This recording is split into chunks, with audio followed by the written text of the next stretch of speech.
Phoebe walks in and casually drops the kind of update that instantly makes everybody jealous. She spent the night with Gary, riding around in a real cop car, watching him stop crimes like she'd somehow wandered into an action movie. And the second Joey hears that, he wants in. Ross wants in too.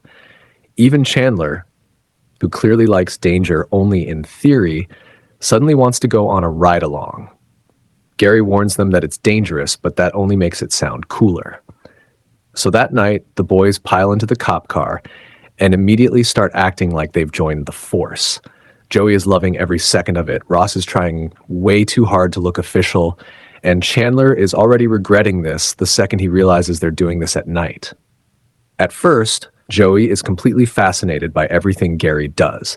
He watches Gary question a guy and acts like he just saw the greatest interrogation in police history, only for Gary to remind him that the guy was the victim.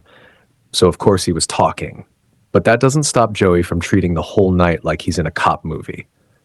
Ross, meanwhile, is taking this way too seriously.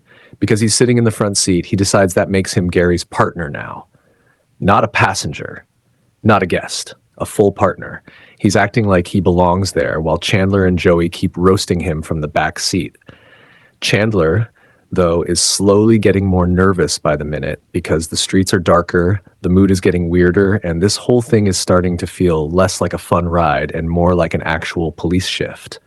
Then Joey tries to bring a giant meatball sandwich into the cop car, and Gary shuts that down immediately.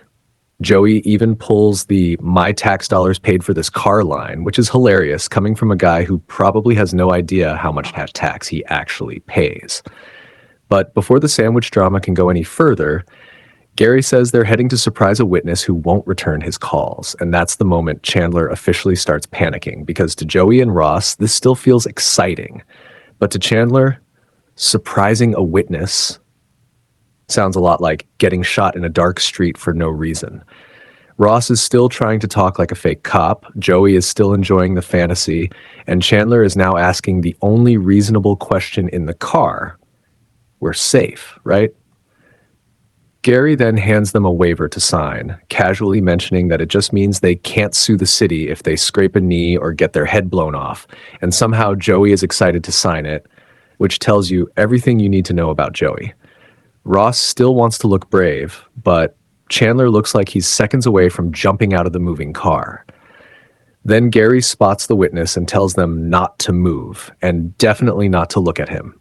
Naturally, everyone in the car immediately starts freaking out. Nobody knows what's happening, nobody knows if this guy is dangerous, and then out of nowhere they hear a loud bang. In that 1 second, all the fake confidence disappears. Ross freezes. Chandler nearly dies on the spot, and Joey somehow becomes the hero of the night by immediately throwing himself over Ross to protect him.